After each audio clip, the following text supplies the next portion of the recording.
Mina kära bröder och systrar, evangelietexten idag kan vara lite ovanlig. Ovanlig därför att kulturen säger något annat. Och vad Jesus säger krockar mot kulturen.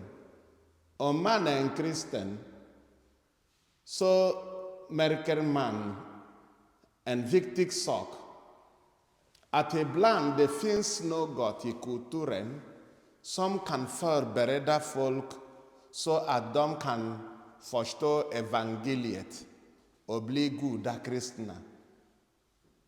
Ibland kulturen säger något som strider mot evangeliets anda.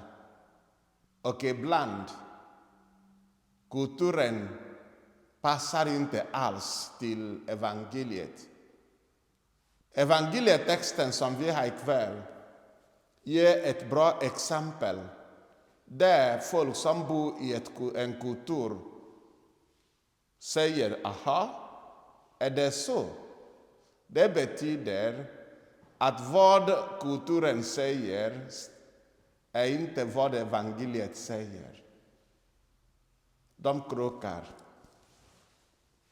Att säga till Jesus som en religiös lärare, säg åt min bror att dela arvet, kanske deras pappa lämnade arv. Och säga att Jesus skulle säga åt brodern, dela arvet som er pappa har lämnat och ge till din lillebror en del och ta en del. Man skulle säga att Jesus skulle säga, ja, varför inte du? Gör vad du broder säger. Men nej, sa Jesus. Ni måste förstå att här på jorden vi har bara en förberedelseplats. Här har vi inte vårt hem. Vi här på jorden är bara resenär. Vårt hemland är i himmelen. Och när man börjar tänka på det sättet så förstår man på en gång det som står i Matteus evangeliet kapitel 6. Där Jesus säger, samlar inte skatter eller rikedom här på jorden. Där insekter kan äta upp dem. Men samla skatter i himmelen istället. För det, om ditt hjärta är där dina skatter är. Om man är mycket rik, tänk om han också tänker att komma till mässa. Men det finns ett möte som han måste delta i som chef. Efter en viss tid så glömmer han att det finns något som heter mässa. På söndagar är han mycket upptagen. Han måste flyga från Kina till Japan, från Japan till USA, från USA till Australien för att göra allting som behövs av hans många platser där han är chef och mycket pengar som han har.